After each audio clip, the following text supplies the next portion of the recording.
Hi everybody, I hope you are doing well. Today we'll talk about how to fix or how to solve the problem of took too much space on the application of Duolingo. You will click on settings.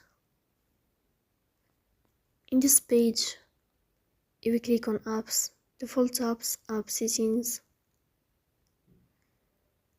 Here in this list you will search about Duolingo and you will click. In this page of app info, you will go to first stop and you will click OK. Here you will enter to the window of storage. Then here you will click on clear cache. After that you will go to Play Store and then we'll update your app. So that's all, don't forget to press the bell icon, subscribe.